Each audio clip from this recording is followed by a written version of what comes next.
Selamat datang di acara podcast Hoti. Mari ngeteh sembari diskusi. Bersama saya Hotmas Sitompul. Podcast ini kita laksanakan untuk memberi penerangan atas peristiwa yang sering terjadi menimpa mereka yang awam hukum.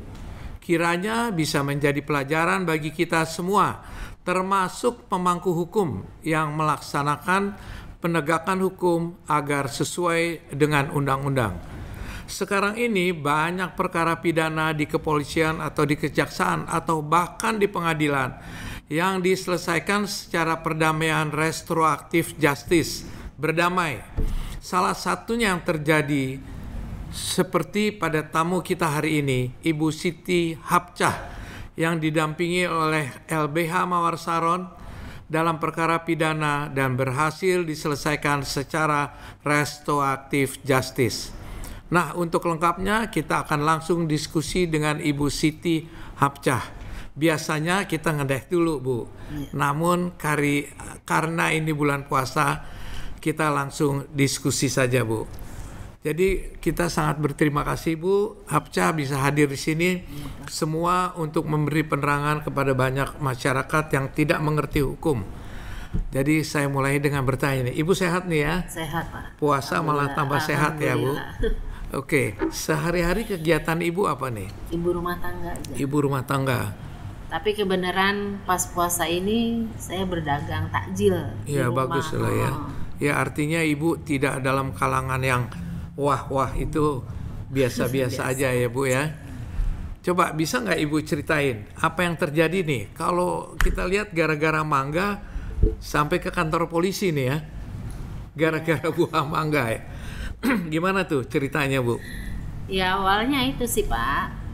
Pertama saya kan lagi pada ngobrol tuh sama sekeluarga. Berapa bulan yang lalu ini terjadi? Di tahun 2002 ya? Mungkin ada 6 bulan lah kesini. 6 bulan? 6 bulan. Oke. Ya. Awalnya kita lagi pada kumpul bersama keluarga tuh. Biasa anak, cucu, adik saya semua. Iya. Di depan rumah. Nah tiba-tiba ada orang yang borongin mangga. Nah ada rumah sebelah agak seberang sih. Emang banyak buah mangganya apa yang diborongin? Banyak, emang udah banyak. Hebat. Mungkin dia sering diborong, sering dijualin gitu. Padahal itu rumah tangga biasa ya? Enggak juga, itu rumah kosong, dia parkiran mobil, Pak. Oke. Parkiran mobil, cuman karena ada pohon mangganya, buahnya mungkin lebat, jadi dia sampai, borongin.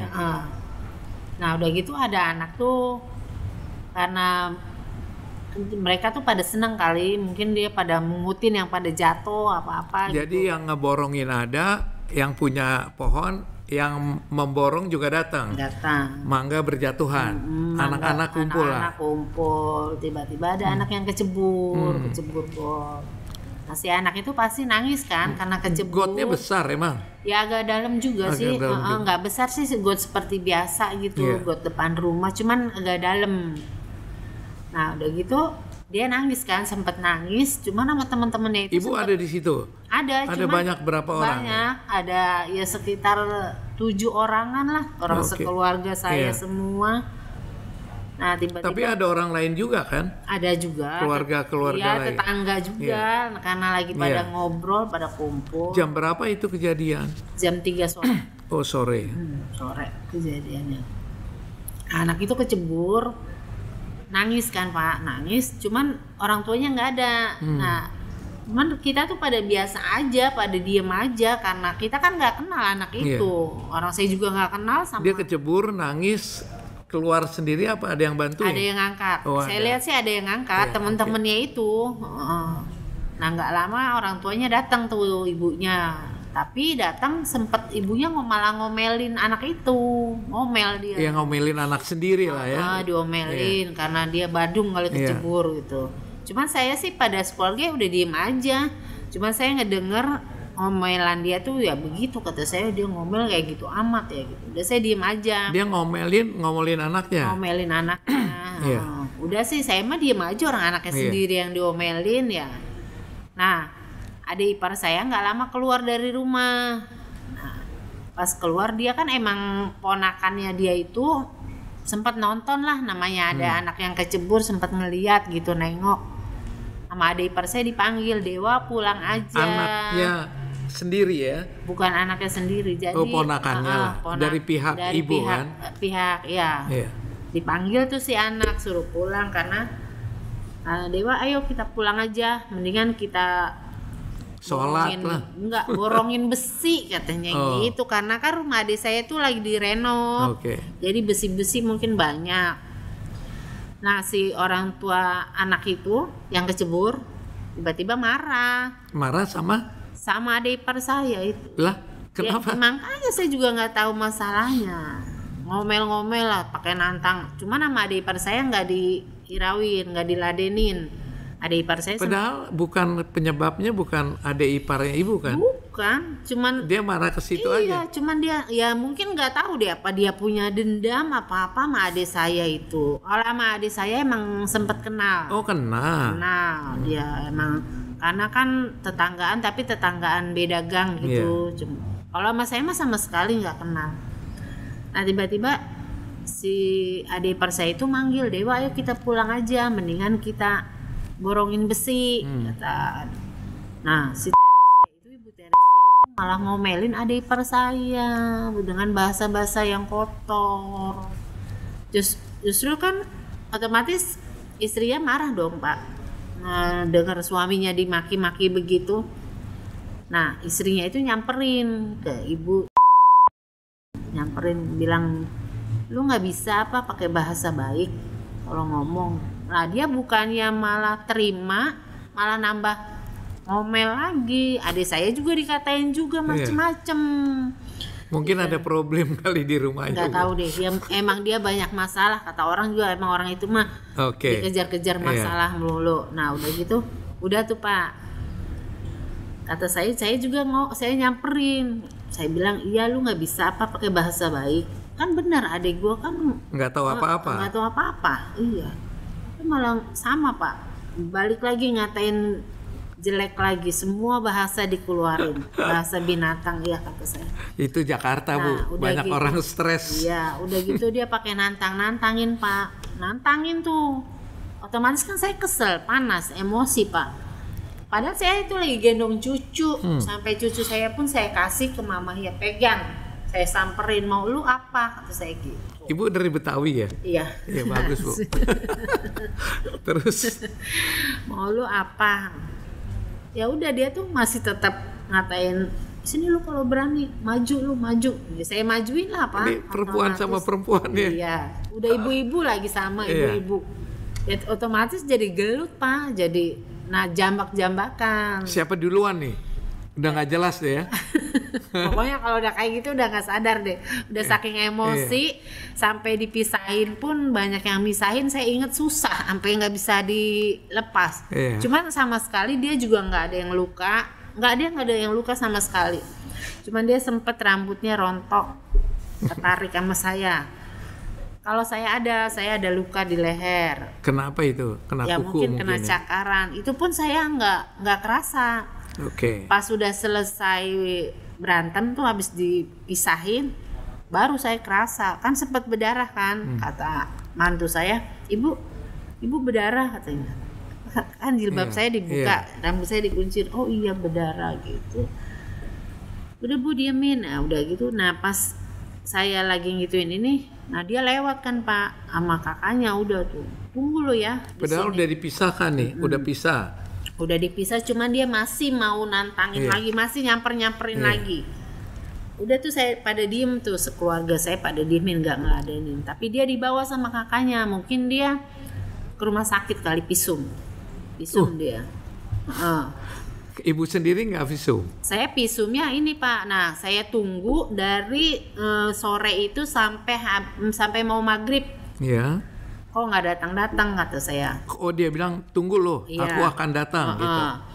Nah setelah itu udah saya kan pulang Pak. Saya kan rumahnya agak jauh dari rumah adik saya kan, lain wilayah kan. Saya pulang, udah saya cerita tuh sama suami saya, Pak saya gini. Kenapa kamu sampai berantem sama orang? Ya habis saya dikatain macem-macem kan, jadi emosi. Ya udah. Suaminya emosi atau menenangkan? Udah menenangkan. Udah Bu, tenang aja gitu. Terus kata suami saya gini Pak, ya udah lu diem di rumah. gue mau lihat situasi gitu, mau ke sono, mau ke adik saya. Nah dia pas abis Isya lah, dia jam 8-an dia. Udah gelap nih. Udah, dia ke rumah adik saya. Nah dia ke rumah adik saya itu kan di depan adik saya ada tukang jahit, permak jahit. Nah dia ngobrol kan sama tukang jahit itu, sempat ngobrol. Nah segerombolan keluarga itu udah datang ngeroyok balik ke rumah adik saya. Tanpa permisi, tanpa assalamualaikum, tanpa apa. Ada berapa orang? 8 orang masuk. Mau ngapain? Ya itu nyerang balik. Terus terjadinya? Terjadinya ya itu dia pas masuk segerombolan dia, keluarga dia ngatain lagi pakai bahasa kotor lagi. Semua bahasa dia keluarin. Udah gitu kata adik saya, lu nggak punya sopan santun, masih tetap nggak punya sopan santun ya. Orang kalau masuk ke rumah orang permisi, assalamualaikum, sama gue juga disuruh duduk, silakan, gue kasih minum, jangan cara begitu. Dia teriak-teriak. Sampai ibunya pun ikut. Ibunya sampai ngomong gini, Pak, dia bawa surat maaf. Nih lu besok ada ditangkepin polisi. Ini surat laporan gua udah lapor, lu tinggal besok. Itu malam itu ya? Iya, berarti habis terjadi dipisahin, dia pergi kantor polisi dong? Langsung lapor dia kantor polisi. Dia kasih lihat tuh, gua udah lapor. Dia pulang dulu, dia bawa gerombolan keluarga dia ke rumah adik saya lagi nyerang balik. Udah gitu dia sampai ini katanya lu besok pada ditangkap ya sama polisi lu ya. Kok kayak kurang kerjaan ya? Nih itu padahal udah tua Pak, udah nenek-nenek itu masih sempet itu bawa surat laporan dia. Udah gitu dia. Tapi nggak terjadi keributan lagi? Terjadi, sempet. Apa kejadiannya? Adik saya didorong sama saudara-saudaranya, sama ponakannya, didorong kena mobil.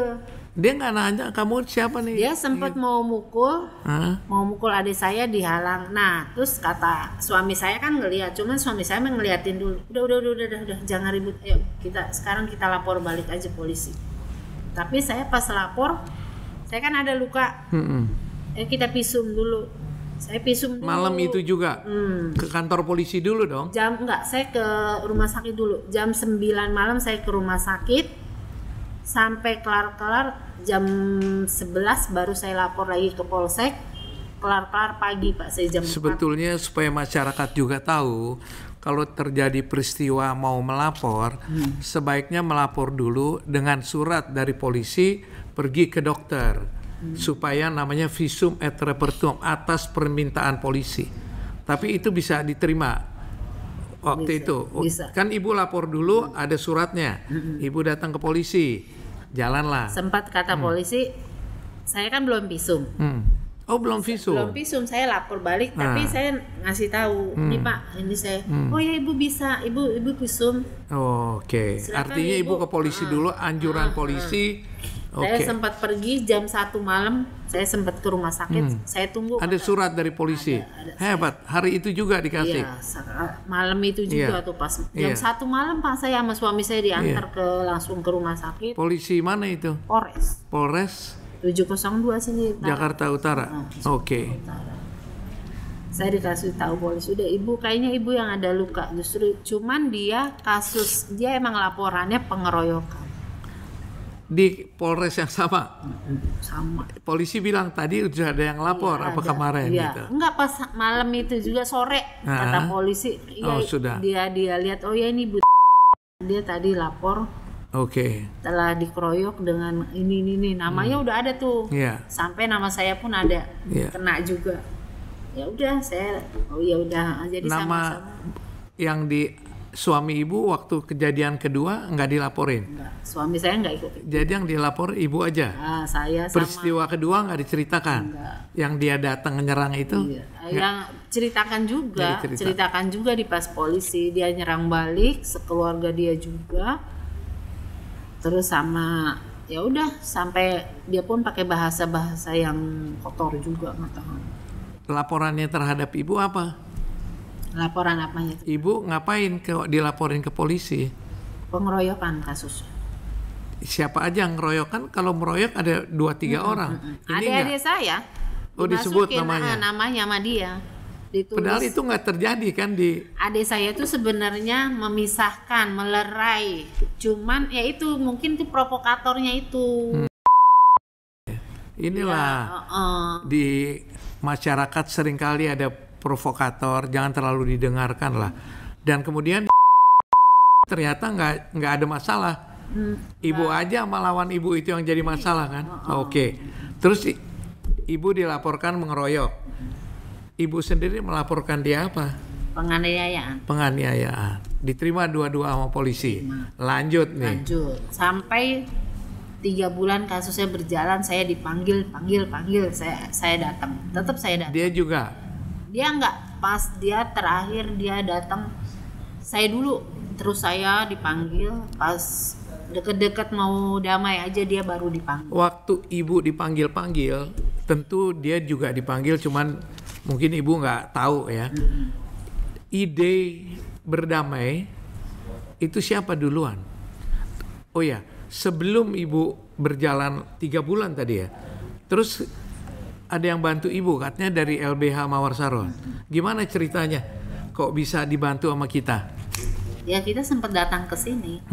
Ibu sendiri? Ada yang enggak, sekeluarga saya, berapa adik saya juga, yang pokoknya yang tahu peristiwa yang itu. namanya tercantum di itu Laporan. datang ke sini. Dari mana tahu LBH? Ada yang ngasih tahu aja. Apa kasih taunya gimana?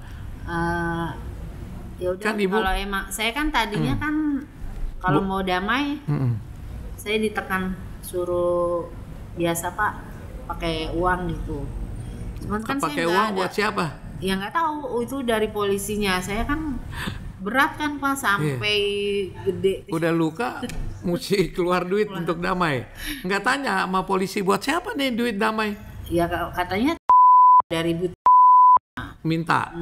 Katanya lah, ya, belum tahu juga. 30 juta saya dipintain.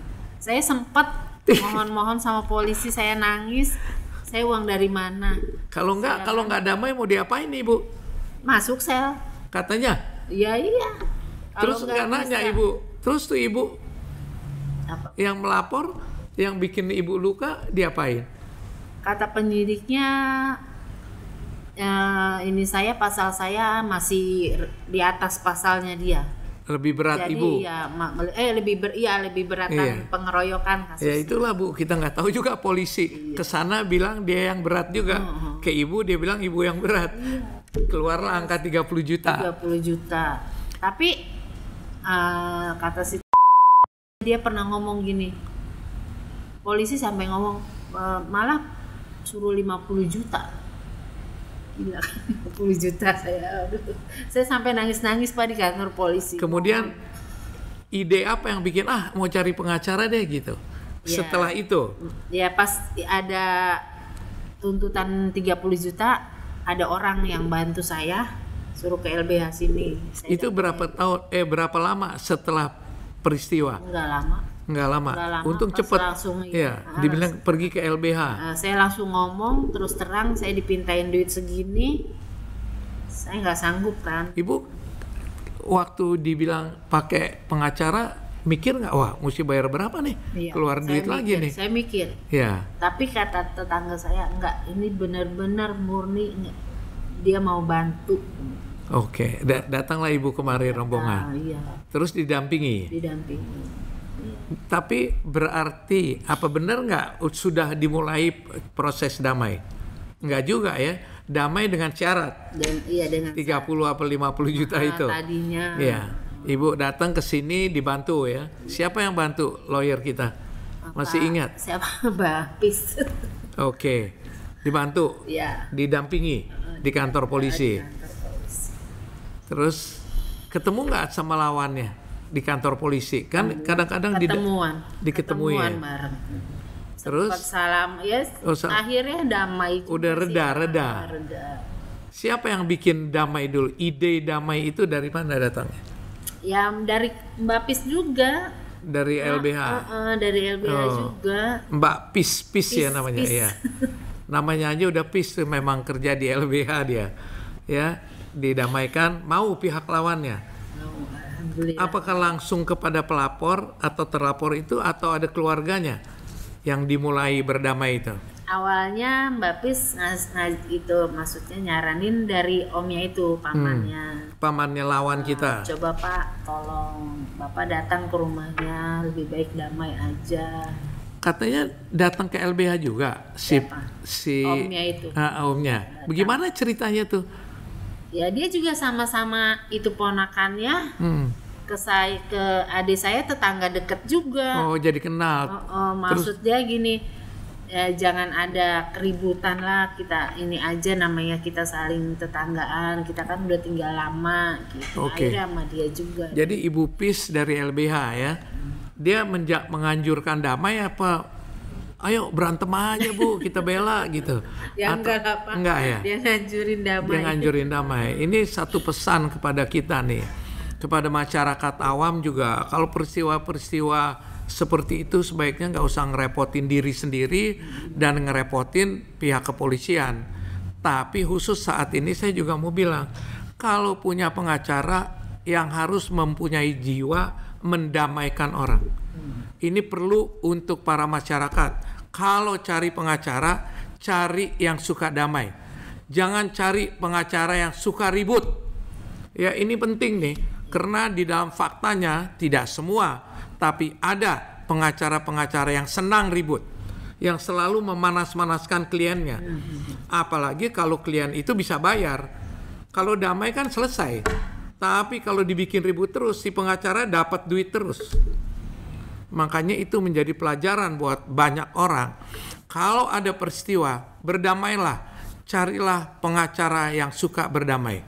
Ini kan beruntung. Ibu dapat pengacara yang mau mendamaikan, ketemu lawan yang mau damai juga, terjadilah perdamaian. Menurut pandangan Ibu selama dibantu oleh PIS dari LBH itu gimana pelayanannya? Baik sih. Baik bukan ini ya. Berapa duit Ibu diminta sama PIS? Malah saya diiniin melulu, ditolong melulu sama Mbak PIS tuh. Dia sampai sempet-sempetnya tempo hari sampai udah sore banget, hari Jumat pas udah jam berapa ya, jam 7 malam ya. Masih di sana, saya masih di Polres sampai kelar jam 9 sampai selesai saya. Selalu dianjurkan berdamai. Tadi 3 bulan lebih ya? Ya. Peristiwa itu terus tetap didamaikan gitu. Untung si ibu itu juga mau langsung damai ya. Damai. Karena udah diomongin sama itunya. Dia dinasehati. Dan dia tidak menggunakan pengacara. Tidak. Ya bersyukur juga kalau 2 pengacara yang dua-duanya mau berdamai, selesailah urusan. Tapi kalau satu selalu ada tanda kutip pengacaranya, yaitu profesi kan. Kalau dibayar, apakah dia masih mau cepat berdamai, selesai perkara, fee berhenti. Iya. Tapi ada juga pengacara yang sering cari ribut, bikin ribut gitu. Jadi dia tanpa pengacara. Tanpa. Waktu ketemu ibu dengan dia, kita dampingin. Dia nggak pakai pengacara. Enggak. Karena udah tahu mungkinnya karena dari kita juga mau berdamai. Terus gimana prosesnya sampai terjadi perdamaian? Polisinya nggak bikin susah. Waktu dibilang udah damai, enggak. Ya. Udah bagus juga, tahu juga nih polisi 30-50 nggak jadi, ya udah damain aja ya. Jadi terjadi perdamaian, dibikin surat perdamaian, salam-salaman. Tanda tangan di atas materai juga. Tidak akan saling menuntut dan mencabut laporan masing-masing. Itu hal yang luar biasa. Sampai sekarang bagaimana hubungannya sama mereka? Saya udah nggak ketemu. Ya, tapi di antara keluarga besar semua baik ya. Tapi kalau adik saya masih sempat, karena kan keluarganya kakaknya masih ada di wilayah-wilayah situ. Ya paling begitu aja. Udah nggak mau nyapa. Tadinya mah saling nyapa. Kalau adik saya mah emang kenal. Kalau saya mah emang nggak kenal, saya kan jauh. Saya itu pas lagi main aja. Saya juga nggak tahu dia, nggak kenal sama sekali. Namanya juga nggak tahu. Inilah pelajaran buat kita semua bahwa kalau bila terjadi persengketaan, damai-damailah. Ya, itu penting sekali. Pertama, nggak ngerepotin diri sendiri. Kedua, nggak ngerepotin polisi. Polisi hubungannya tuh terlalu banyak. Kerjaannya banyak bener. Tiba-tiba datang ibu-ibu berantem, kan habis pemikiran dia, upaya dia mengurusin perkara-perkara lain. Makanya saya selalu mendamaikan, saya tekankan kepada semua lawyer LBH dan juga kepada lawyer-lawyer muda maupun yang senior. Dengan segala hormat saya harapkan mempunyai jiwa mendamaikan orang lah. Kita diajarkan juga Allah mencintai orang yang menyukai perdamaian. Selanjutnya nggak ada masalah lagi, semua sudah beres. Sekali lagi saya mau tegaskan nih, nggak diminta duit sama sekali sama LBH. Padahal berulang kali ke sana kan, didampingi sampai malam juga. Malah cuman suruh bikin cuman SKTM doang, surat keterangan tidak mampu doang. Persyaratannya. Iya. Di sini syaratnya begitu supaya masyarakat awam tahu kita mempunyai lembaga bantuan hukum Mawar Saron ini untuk orang tidak mampu dan punya masalah hukum. Nah, tapi harus ada syaratnya, Bu.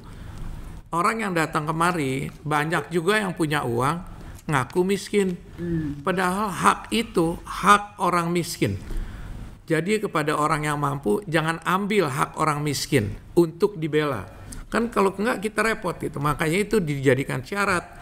Kalau mau dibantu LBH Mawar Saron, bawa surat keterangan tidak mampu dari RT dan RW supaya tidak disalahgunakan kebaikan hati kita dan pelayanan kita kepada orang tidak mampu. Baik Bu, tentu ini menjadi pelajaran buat Ibu, bagi pelajaran kita semua. Oke, kita sudahi dulu podcast kita hari ini. Kepada Ibu Siti Hapsah, pelajaran baik bisa disebutkan, diceritakan kepada teman-teman lain bahwa ada LBH Mawar Saron yang selalu menggunakan cara-cara berdamai. Terima kasih Bu, selamat menjalankan kehidupan berdamai. Sekian dari saya Hotma Sitompul, ngeteh kita, ngobrol kita sambil diskusi di acara podcast Hoti. God bless you.